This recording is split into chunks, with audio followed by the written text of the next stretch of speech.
Hey gang, it's Kevin here. Life22. So for our third part in the series, I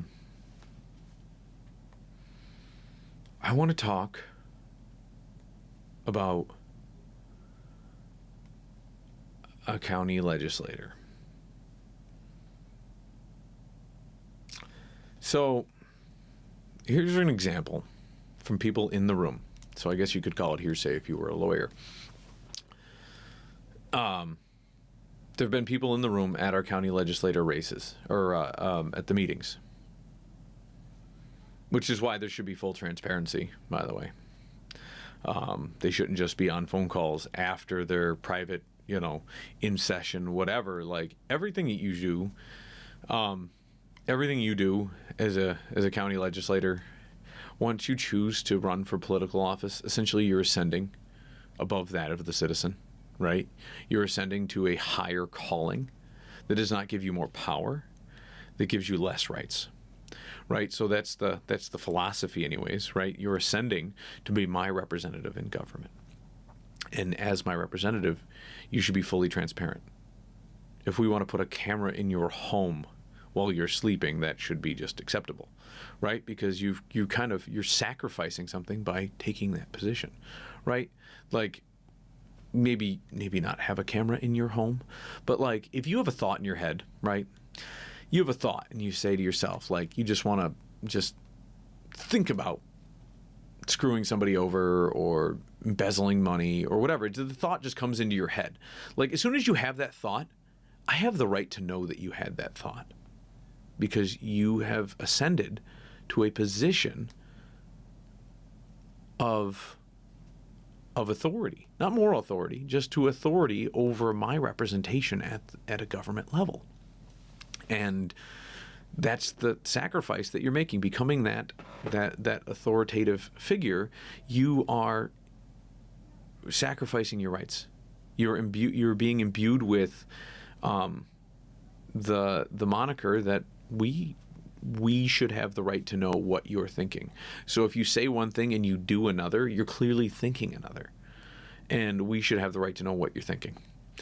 And if you're going to take on such a role, expect that. Which gets us into our last part in the series, where I talked about a county legislator, Ginger Schroeder. And she, when I was running for county legislator, she at an event said, I said, yeah, I'm full transparency. I think that every bit of those meetings should be filmed. And she said, you can't. They won't let you. And I said, well, I can. I'm allowed to film myself. I'm allowed to do whatever I want. I can make a public record wherever. And she said, they won't let you. And I'm sure my attitude clashes with hers, and hence that's why that's been the brief interaction I've had with her, and I'm sure it had to lead to a big portion of why my race ended as poorly as it did. She just that mentality from a lot of county legislators. And then you had some resign and said very similar things, that there's a lot of corruption happening at the county level. And I wanted to be there to expose it, to represent you in the county, and not allow for any behavior that is substandard. We're holding these people to fiduciary positions that they are held to a higher standard of law to try to maintain, to represent us. Like you're sacrificing something to get that position, right? The person who goes to save a drowning child and drowns themselves, right? Saves the child but drowns, or goes into a burning building and gets the child out but collapses from smoke inhalation and dies, right?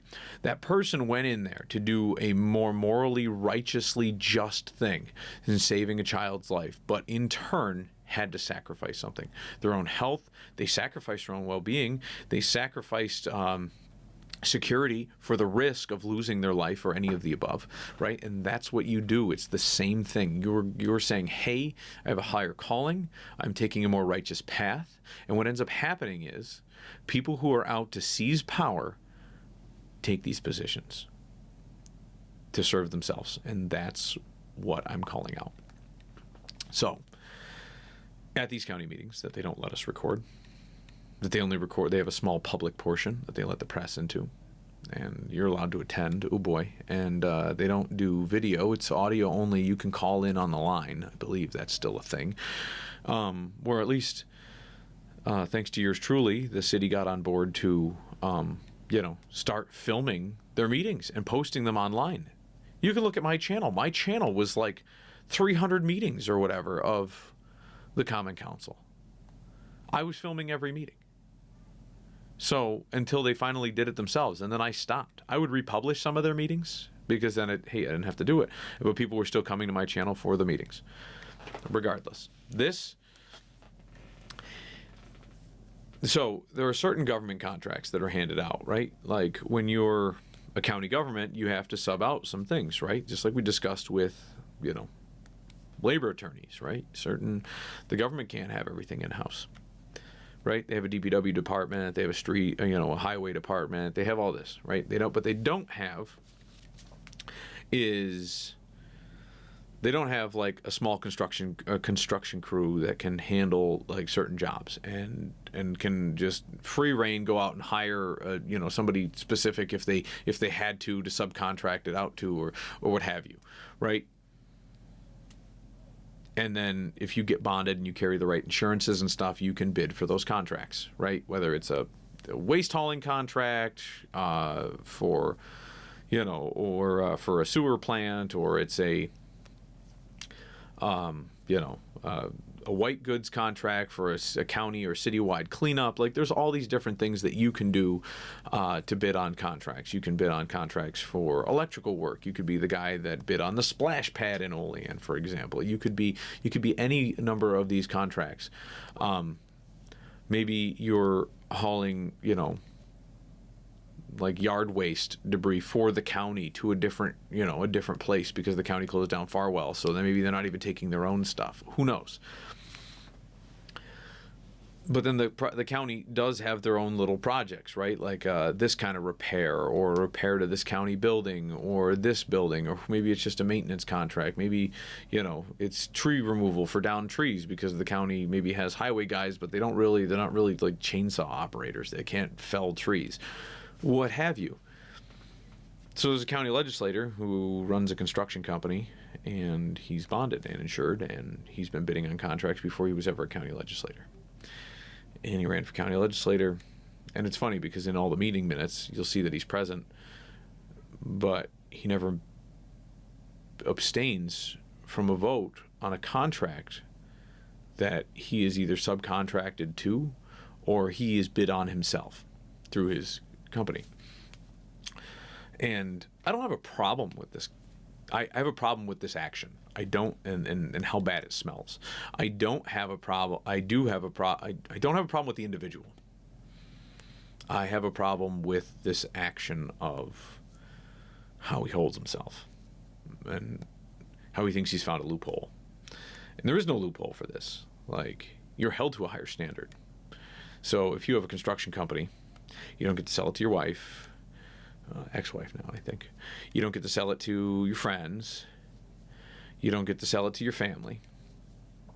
And then, because then you still have that smell test that, like, how do you know what the low bid is? Like, because you may know what the low bid is. Somebody probably tips you off. Like, why would, like, and you seem to be the low bidder on a lot of projects. And when they have to go confirm it because the legislature has to vote on it, you're miraculously never in the room. You're in the bathroom or wherever, right, as the vote is coming up. Like, how coincidental. And if it was just like a one-off event, I'd say it's a coincidence. But it's happened 5 times. I've had 6 different people validate that this is going on.